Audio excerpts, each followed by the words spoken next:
Hello everyone, ఈరోజు ఒక healthy breakfast రెసిపీని మీతో షేర్ చేసుకోవాలనుకుంటున్నానండి.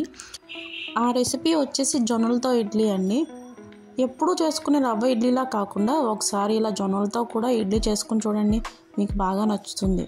అలాగే డయాబెటీస్ ఉన్న వాళ్ళకి, అలాగే వెయిట్ లాస్ అవుదాం అనుకున్న వాళ్ళకి కూడా ఈ రెసిపీ బాగా ఉపయోగపడుతుందండి. చూడండి, ఇడ్లీ కూడా చాలా సాఫ్ట్గా అండ్ స్పాంజీగా వస్తుందండి. ఒకసారి మీరు కూడా ట్రై చేయండి.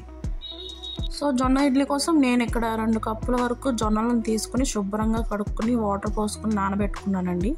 నెక్స్ట్ 1 కప్ మినపగుళ్ళను తీసుకుని అవి కూడా శుభ్రంగా కడుక్కుని వాటర్ పోసుకుని నానబెట్టుకుని పక్కన పెట్టుకోవాలి.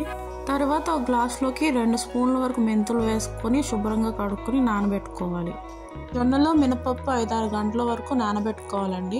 చూడండి, 5-6 గంటల తర్వాత మినపగుళ్ళు అలాగే జొన్నలు బాగా నానిపోయాయండి. ఇప్పుడు వాటిని మిక్సీ జార్లోకి వేసుకుని గ్రైండ్ చేసుకుందాం. ముందుగా మినపగుళ్ళు మరియు మెంతులను వేసుకొని తగినన్ని వాటర్ పోసుకుని స్మూత్ పేస్ట్ లాగా గ్రైండ్ చేసుకోవాలి. మినపగుళ్ళు చూడండి మంచిగా మెత్తగా గ్రైండ్ అయిపోయాయండి. ఇప్పుడు వీటిని వేరొక బౌల్లోకి ట్రాన్స్ఫర్ చేసుకోవాలి.